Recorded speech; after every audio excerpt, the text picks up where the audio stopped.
ఆ తర్వాత తన సినిమాగ్రాఫ్ అమాంతంగా పెరిగిపోయి లేడీస్ ఫాలోయింగ్ కూడా బాగా పెరిగింది. అలా వినోదం, ఎగిరే పావురం, ఆహ్వానం అనే మూవీస్ ని చేయగా అవి రిలీజ్ సక్సెస్ అవడంతో కొద్ది రోజుల్లోనే శ్రీకాంత్ ఫ్యామిలీ హీరోగా పేరు తెచ్చుకున్నాడు. ఇక్కడ అప్పటికే ఊహకి సినిమాలో ఛాన్సులు తగ్గడంతో వీరిద్దరూ పెళ్లి చేసుకోవాలని డిసైడ్ అయి ఇరు కుటుంబ సభ్యులను ఒప్పించి 1997 జనవరి 27న పెళ్లి చేసుకుని ఒకటయ్యారు.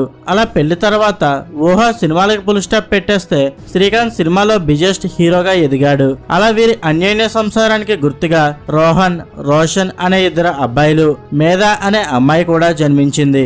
ఇదిలా ఉంటే 1995 నుండి సక్సెస్ ట్రాక్ లో ఉన్న శ్రీకాంత్ కెరియర్ 2002 కల్లా డౌన్ అవుతూ వచ్చింది. ముఖ్యంగా అప్పటి వరకు ఫ్యామిలీ ఓరియంటెడ్ మూవీస్ చేసిన శ్రీకాంత్ ఖడ్గం లాంటి సీరియస్ మూవీ చేసి హిట్ అందుకున్న ఆ తర్వాత తను చేసిన అన్ని మూవీస్ ఫ్లాప్ అవడంతో తనతో సినిమాలు చేసేందుకు డైరెక్టర్స్, ప్రొడ్యూసర్ ముందుకు రాకపోవడం,